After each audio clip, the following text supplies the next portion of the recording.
In this podcast, we will introduce the cardiovascular system, focusing particularly on the electric activation of the heart. The heart is the organ which pumps blood through the blood vessels of the body. The cardiac comes from the ancient Greek word meaning heart. And so cardiology literally means the study of the heart. Invertebrate heart is principally composed by 4 chambers. It's an organ which is made mainly with cardiac muscles, which is very peculiar because it's an involuntary muscles, although it is striated, so it has the same anatomical composition as the voluntary muscles, which normally are stronger than the involuntary one, which means that it's an involuntary muscles, but it's very strong. In the average human being, the heart beats 70 times per minute with approximately 2.5 billion times beats, 2.5 million beats over the average life of 66 years lifespan. And it pumps approximately 5 liters of blood per minute. Its weight is normally between 250 and 350 grams. And we normally say that the heart is more or less as big as your own closed heart. For this podcast, I assume a fundamental knowledge of the heart anatomy, which I have added some free podcasts that you can find in internet, which will give you a fairly good understanding of fundamental underlying concept of anatomy for several organs, in this case particularly for the heart. So my recommendation is that you take some time to look at least this podcast, and then there will be other during this webinar, which will contain further deepening, which again you can find in internet. I've checked it before recording this lecture that they are still there and freely available for you. Now, as a very quick summary, our heart is made of 4 chambers, the 2 upper ones which are called atria and the 2 lower ones which are called ventricula. The human heart has a septum into the middle, which is the wall of muscles which splits completely in 2 parts the heart. So the 2 ventricula, in normal condition, they do not communicate among themselves, and the same for the 2 atria. So the upper ones are the atria, there is no direct communication of blood among the atria, and the 2 ventricula, once again, there is no blood communication in normal condition among the 2 chambers, the 2 ventricula. So the heart enters in the blood, enters the right atria, it gets down to the right ventricle, through which it gets up to what we call the small circulation. So it goes to the lungs, and then it comes back, it enters the left atria goes into the left ventricles, and from these, through the aorta, it goes through what we normally define as the great circulation. Blood is pumped from the left ventricles to the heart and the capillaries, into the periphery of the blood through the arterial vessels. This is called the great circulation or systemic circulation. And then it returns through the vein to the right atria. We normally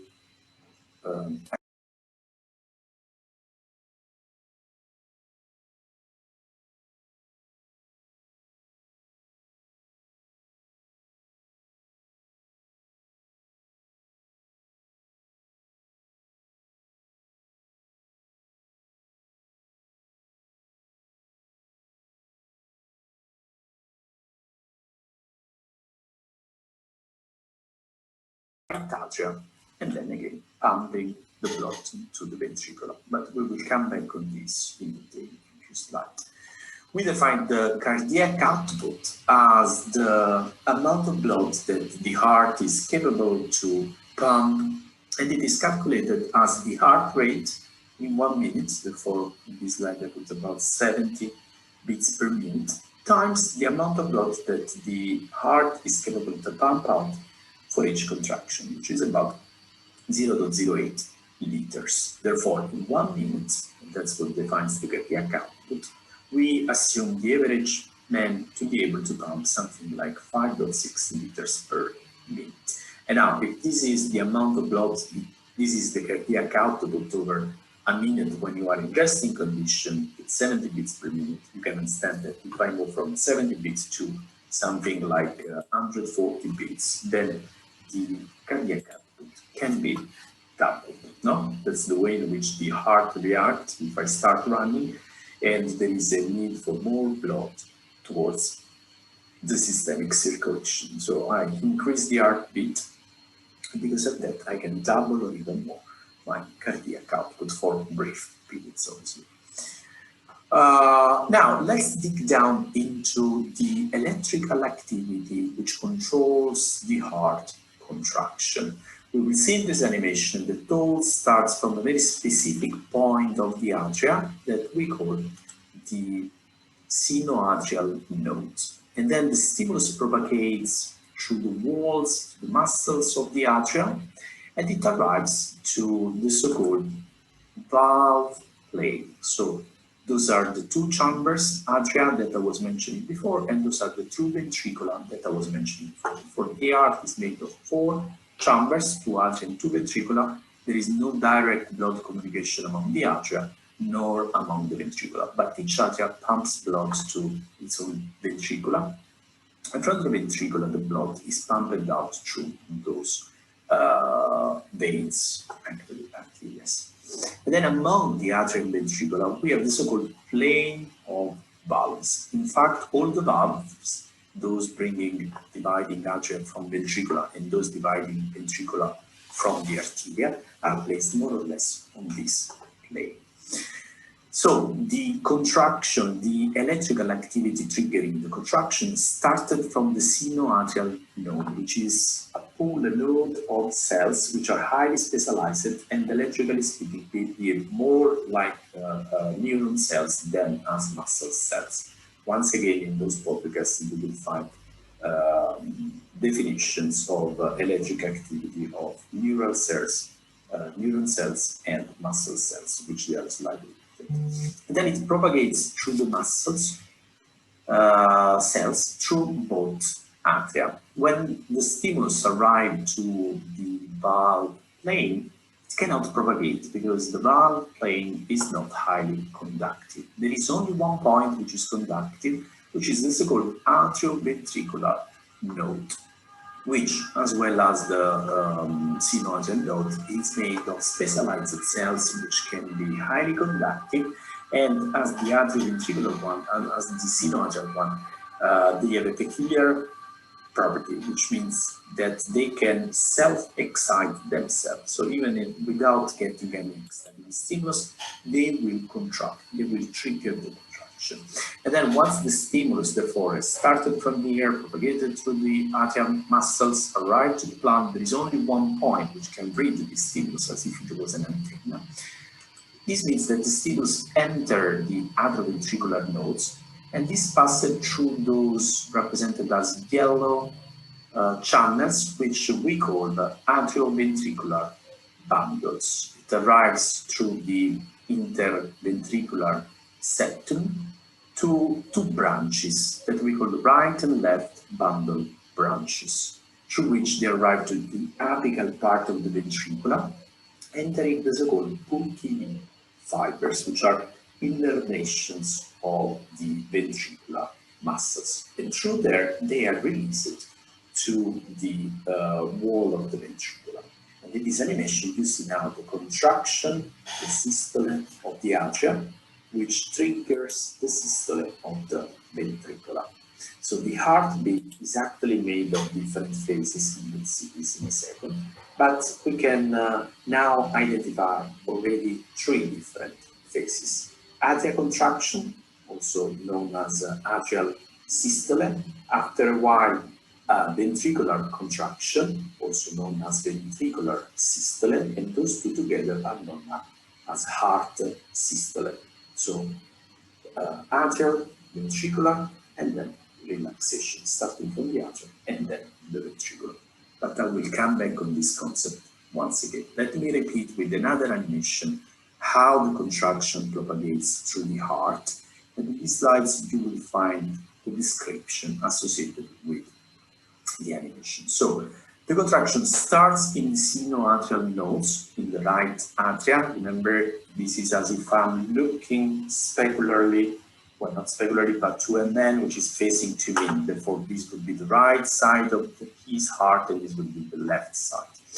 And now, from the contraction starts from the sinoatrial nodes, those very peculiar cells which are in this part of the heart, and then propagates in all the right atria, and then from the right atria to the left atria, as you have seen in this animation. And through that, they arrive to the so-called, as I mentioned before, valve plate, which is not conductive, therefore the propagation cannot continue across these valves, apart of these plan of valves, apart from one very point, which means that now the stimulus is entering the atrioventricular nodes, from which it arrives to the atrioventricular bundle branches, which split into left and right branches, arriving to the very apical part of the ventriculum, through which this electrical signal is released to the muscles of the ventriculum through those indentations which are known as Purkinje fibers, which actually release the stimulus to the muscles, starting from the apical part and then getting up to the ventricular walls. This is very significant because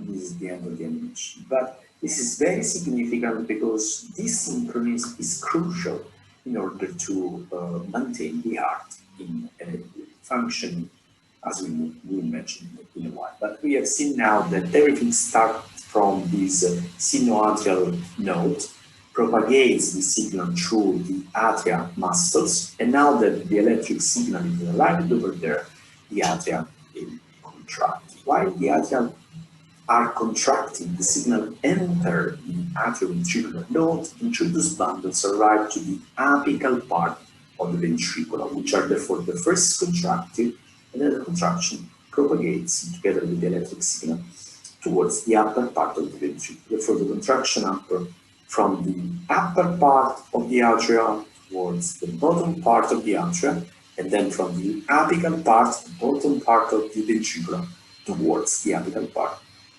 the upper part of the ventriculum themselves. Therefore, this contraction is made in a way that it maximizes the ejection of blood. So if the contraction is starting from the apical part of the ventricle, this means that this contraction is not closing, is not creating turbulence towards the blood which is flowing through the valves, which separates the atria from the ventricle. Start from the bottom to the down, then this is, sorry, from the top to the down, this is maximizing also the ejection of blood. And the same, and this is even more important, has to happen in the ventriculum. The contraction starts from the apical part of the ventriculum, the bottom part, and then propagates towards the upper one. This is important because the only exit is up. Therefore, if the contraction is starting above, it would occlude the way of the blood, creating turbulences. And turbulences in the blood never good because they can create small coagulus, which therefore will give up severe consequences such as ictus or stroke. So this synchronism in the contraction is really important. In the ventricular from the top to the bottom, and in the atria from the bottom to the top. And this is the best possible way, or this is the way our heart evolves, in order to maximize the ejection of blood through the valves. I think I described this here, so this timing is crucial to avoid arrhythmias, which is one of the consequences. In fact, the atria muscles with respect to the ventricular muscles are activated earlier. Atrial contraction starts first. They enter in a period which is called the refractory period of valves, which means that they cannot be excited for a period of time. Therefore, the ventricular contraction cannot send the signal back to the atria. So the atria trigger the ventricular cannot trigger the atria. And that's because after contracting, the heart muscles, the atria in this case, and a period which is called the refractory phase, in which cannot be excited again. And now the stimulus arrives to the apical part of the ventricle, which contracts, and now they are entering the refractory phase. So the upper part of the ventricle cannot excite the lower part of the ventricle, because if this would happen, this would create atrial or ventricular fibrillation, generating severe problems into the synchronism, to the synchronic mechanism of the heart, which, as I mentioned before, is what really make the cardiac output maximized, no? Because there is no turbulences in this very well-organized beat, and the amount of blood that the heart can inject each heartbeat is maximized, and it's the amount that I mentioned before. Now, let's try to dig it down. In other podcasts that I have introduced as a link in this presentation, or given you before for other in the as podcasts, introductory podcasts to anatomy and physiology, you can dig out the electric activity at cell level. And if you look at how this evolves, assuming you could measure the voltage across cell membrane of the cells in those different points. So if I would put here an oscilloscope with one probe within a cell and the other probe outside the cell, this is how I would see the change of voltage. This voltage would start being negative, and then when this is triggered, the voltage would get up, arriving to values which are in the order of few tens of millivolts, and then it would stay in this state for a short period. The scale here is that each of those grids is representative of 0.1 seconds. So it stays up to there for about 150 milliseconds, and then it gets down to the previous value. And then again, this is a cell which can repolarize itself. Therefore, naturally, the slope of this cell is not zero, but it is getting out again. And once it reaches a given threshold, it shuts, and then it repeats this profile over time. But now, if I move my oscilloscope cells which are in the atrial muscles, I could see that over time the potential could have a different shape. First of all, this is flat until a stimulus arrives. So differently from the sinoatrial node, the atrial muscles cells, they cannot self-excite. So they have to wait for a trigger in order to be excited. And once this trigger arrives, the voltage moves from -20 towards something which is plus 40, 50 millivolts.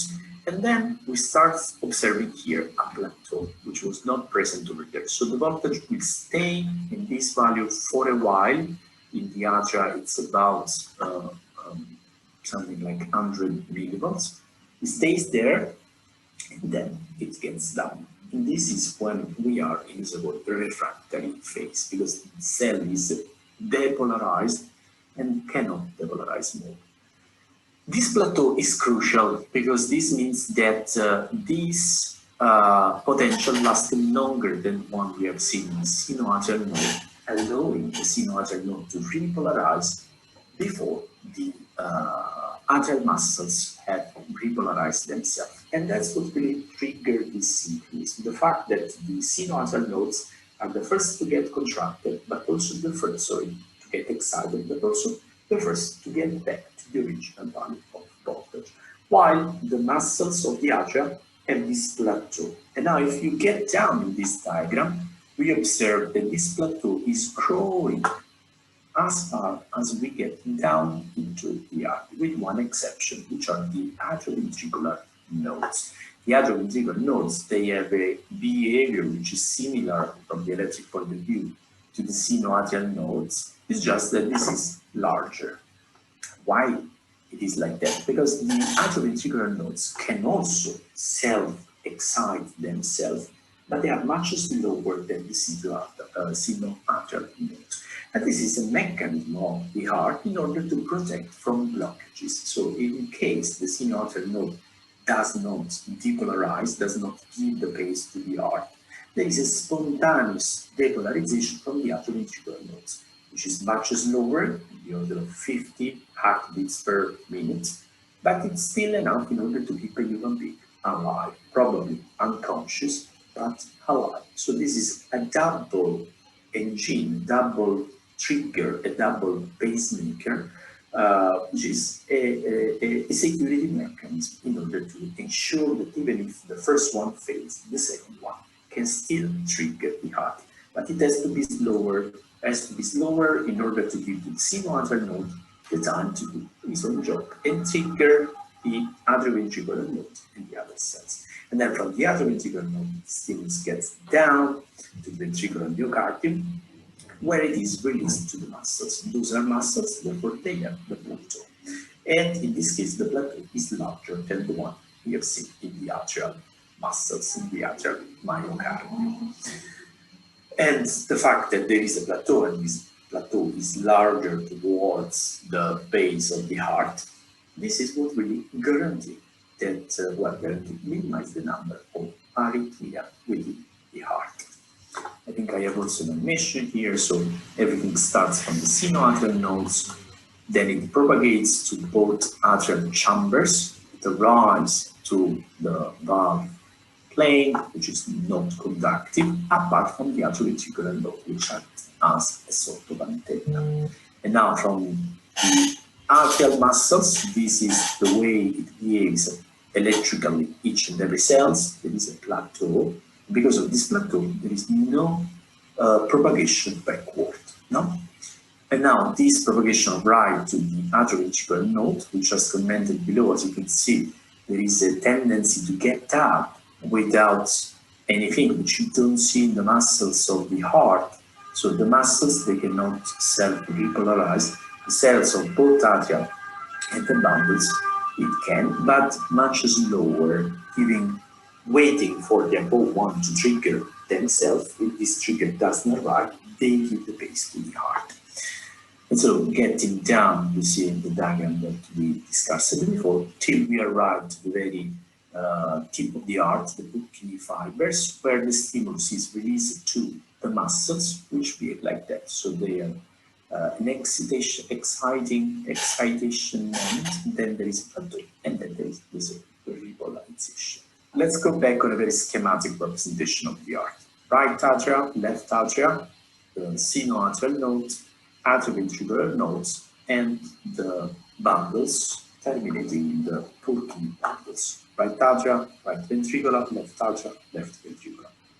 Everything starts here, then propagates, it arrives to the valves, which I can't to the plan of valves. It can be read only from the atrioventricular nodes, propagated to the bundles, and from the bundles, from the apical part of the ventricular to the top part of the ventricular.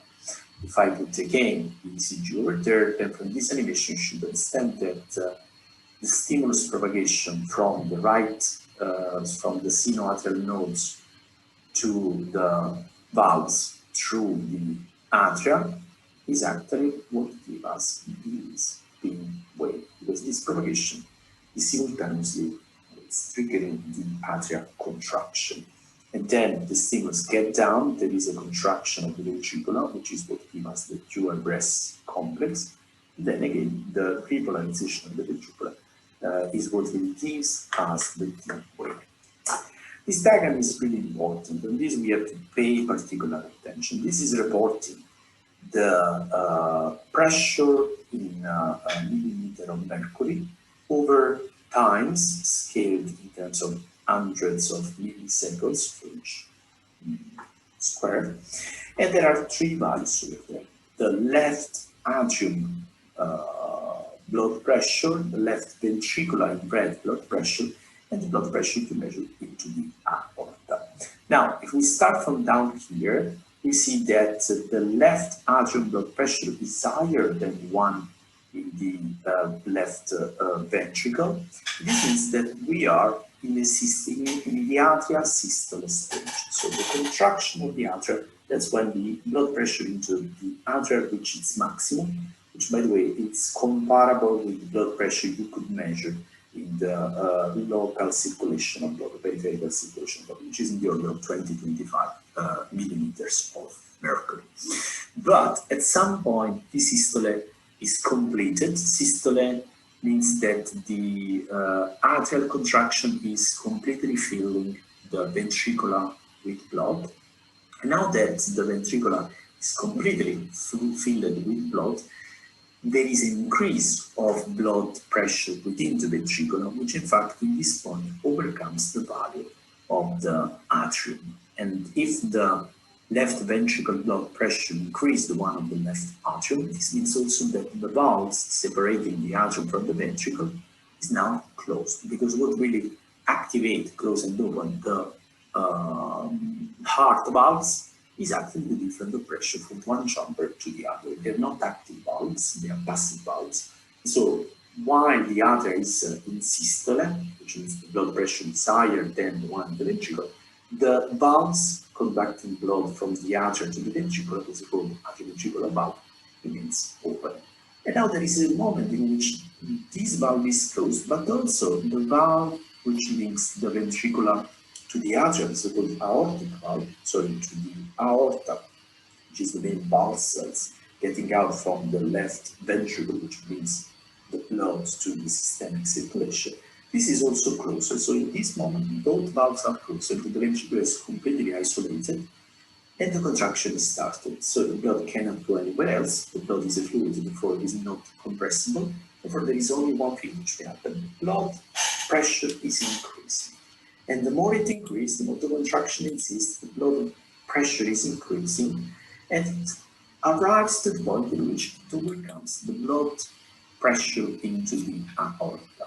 When this happens, then obviously the valve separating the ventricle, the left ventricle, from the aortic vessels get opened. Because now the pressure into the aorta, into the ventricle, is higher than the one into the aorta. Once again, that's what really triggered the valves. So we move it from the isovolumetric contraction.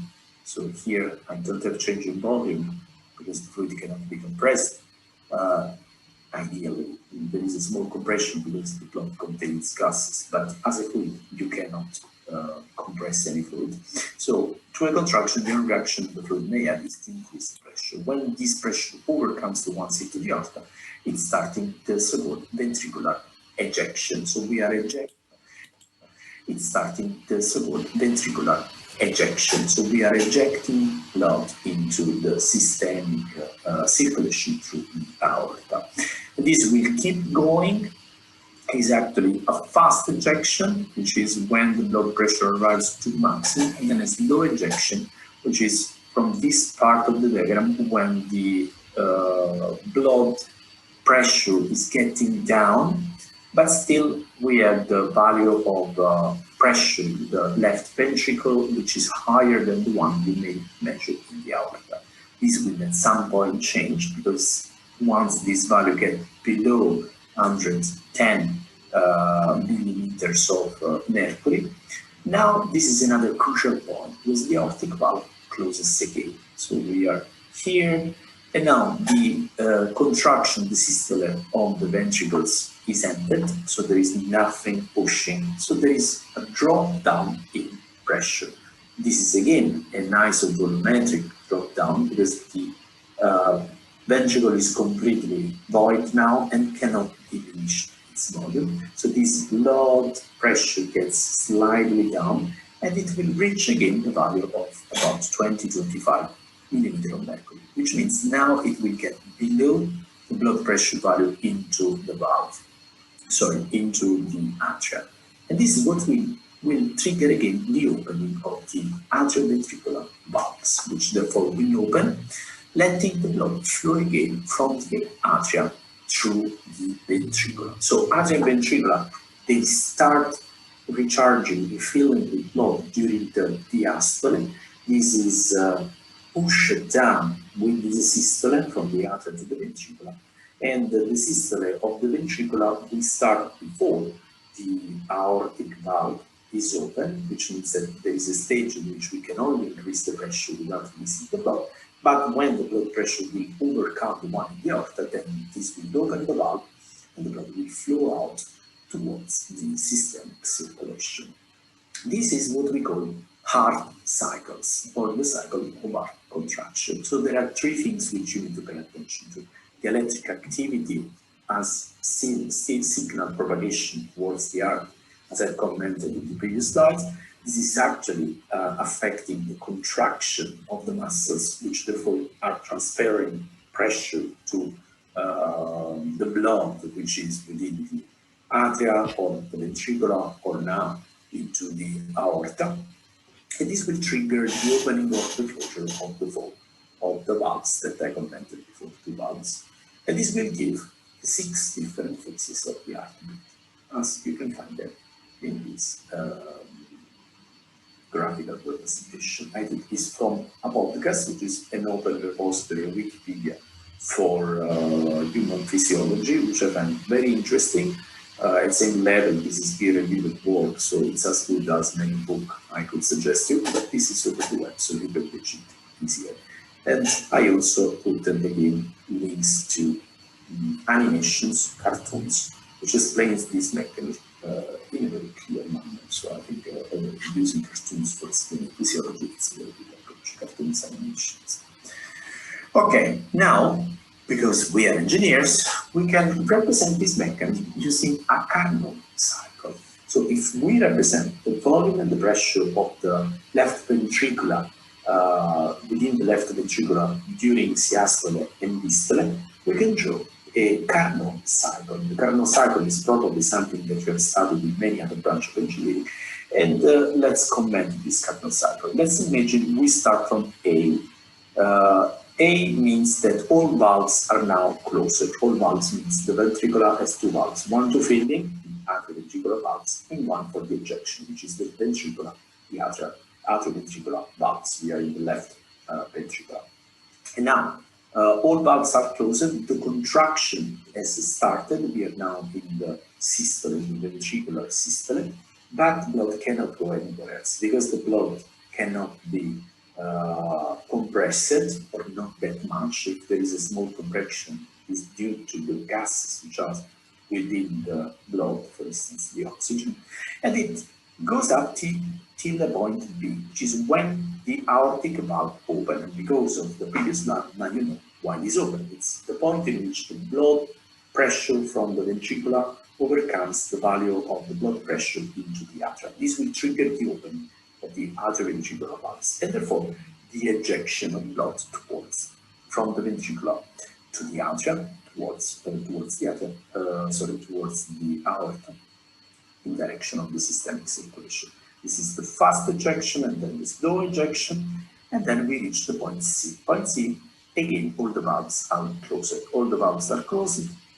The pressure, the volume is at the minimum possible, about 50 milliliters, and this is the empty ventricular. If this is emptied and cannot become smaller than that, there is now a drop of pressure, and this pressure will get down and down and down till it values will get below the pressure we have measured into the atria, point D.